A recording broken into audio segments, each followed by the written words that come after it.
Segment 2, the Red Menace. The governor of Indiana speaking in February to the Conservative Political Action Conservative Political Action Conference, quote, "The American project is menaced by a survival-level threat. We face an enemy lethal to liberty and even more implacable than those America has faced before. We cannot deter it. We cannot negotiate with it. It is the new Red Menace." Well, maybe it's overheated, and I hope, by the way, that I'm wrong. I hope the point is exaggerated. Whatever it is, you got the nation's attention. The press really responded. I keep hoping that someone wise will come up and say, "Now, Mitch, wait a minute. You've overlooked this or this or this. This is this problem of debts piling up to levels, the sort of Greece-like levels, or in prospect out there, is nothing to worry about. It's going to work out for the following reasons." I haven't found that person yet. You know, Peter, my view is, and I think I said it in that talk, I've said it frequently, this is not, to me, at bottom, a philosophical argument. It's an arithmetic one. And so I say to people who believe in a lot bigger government, more intrusive government than I do, let's have that debate tomorrow. For tonight, can we agree that the mathematics does not work here? The machine will go tilt, and we'll all pay a terrible price, regardless of our... When you say... Yeah. Here's what's in back of my mind. Back of my mind is George W. Bush. You were back home in Indiana by this point, but George W. Bush devoted more or less the first 18 months, almost 2 years of his second term, to talking about the danger of Social Security going bankrupt. It was going to go bankrupt in some X number of years out, and he got nowhere. Yeah. And so, as a layman watching all this happen, I assume that one reason he got nowhere was that it did all seem so far out and so abstract. How do you make concrete to people what's going to happen? You talk about a survival level threat. Yeah. What actually will go wrong, and when will it start to go wrong? When will we feel it? It could happen gradually, but it also could happen all at once and fairly soon. There's a great little line from Hemingway that people have been exhuming lately where the characters ask, "How'd you go broke?" And he said, "2 ways, gradually and all at once." You can't exclude, I hope this is remote, but you can't exclude that there'd be a sudden run on the dollar, loss of confidence, a la Lehman Brothers, for instance. Right. And in a wired world, this thing could happen very, very You could have quickly. you could have a meltdown that would make the meltdown of 2008 look minor. Sure. But let's just exclude that for a moment. All right. It is there. I don't know at this point of anybody, regardless, again, their view of political philosophy, who believes that you can run any enterprise, private, public, small, large, with the kind of debt levels that we're headed for with absolute certainty. Sooner or later, your creditors run you.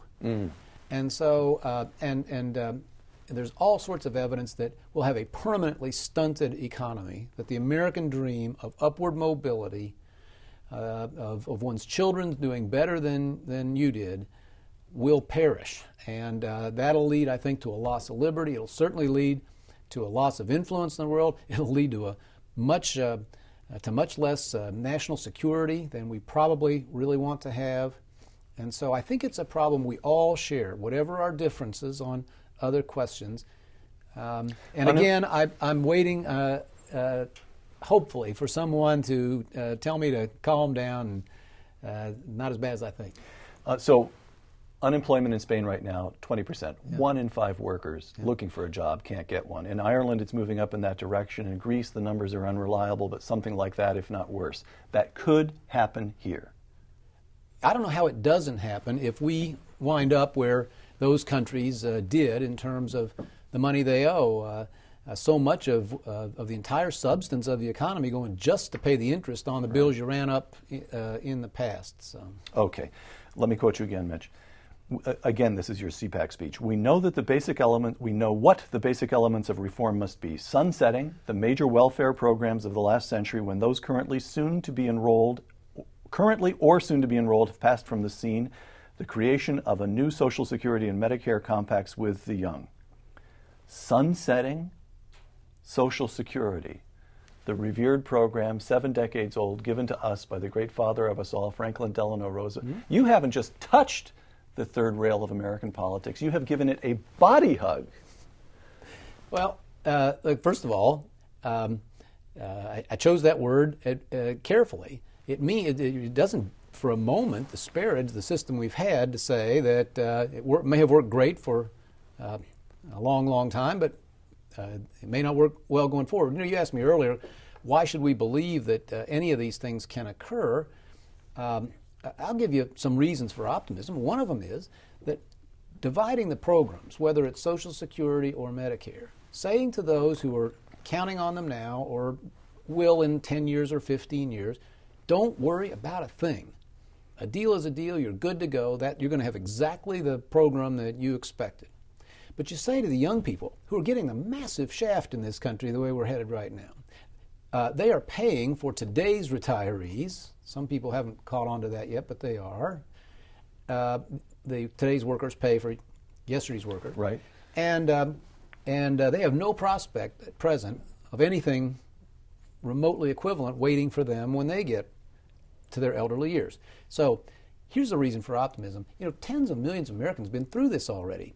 Business after business over the last 10 or 20 years has come to the conclusion that the existing pension system or the existing health care system that they had, health insurance system, was going bust. And so they left it in place for those past a certain point, but They started a new plan. It's not radical. What would be radical and tragic would be to just leave this thing on autopilot, take everybody off a cliff. Speech to CPAC again. You proposed a couple of good ideas. You quoted them as good ideas. One would be a new tax system. Again, to quote you, lower and flatter and completely flat is best. Now, you know politics as well as anybody, so I don't really need to remind you, but I will, that when Jerry Brown ran for the Democratic presidential nomination against Bill Clinton on a flat tax, he got wiped out. And when Steve Forbes ran for the GOP nomination on a flat tax, he registered 2 and 3% in polls with a margin error of 3 or 4%. Got nowhere. So you are arguing, I'm probing here. I just want to know are you saying here's something toward which we should aim as an ultimate idea, the way Milton Friedman would just say, look, I know this isn't practical, but someday maybe? Or are you saying circumstances have changed? There's an opening. Yeah. Well, this is interesting. First of all, I'm going to back up a half step and catch up quickly. Circumstances, I believe, have changed. Let's go back to the debt issue. And could you really talk about changing the so-called entitlement programs? The third rail. Why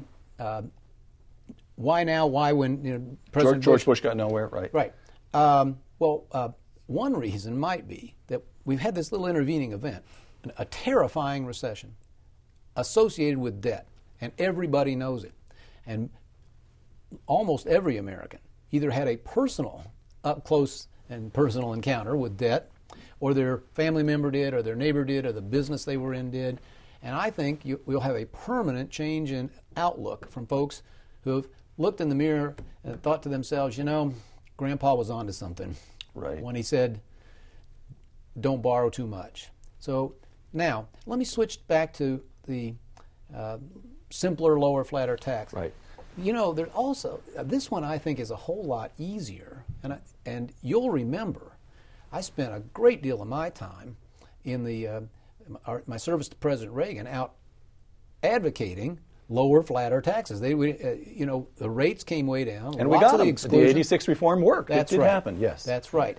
And I'll also mention that this is one item on which I think economists across the spectrum, right to left, seem to agree that a more neutral system is first of all more fair, but the most important thing, and the reason it was in that speech is, we can do all the reforming that I might dream about.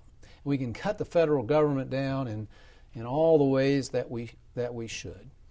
But if this economy does not grow at a very rapid rate, and for years without much of a hiccup, we just cannot catch up to the debts that we've piled up. And that's the main reason And I think if you argued it to Americans, first on the basis that it would be simpler, a lot of us could resume paying our own taxes again, which only a minority. What an embarrassment that in our society, a dwindling minority of people can cope with the voluntary tax system. Not only be better in that respect, but that the main point would be more jobs and more hope going forward. And every economist around agrees with that. You might have a chance. Okay. So the answer is you're serious. You're serious. You want to get this stuff done now. Well, we'll come to that. We'll come to that. Did I act like I was joking?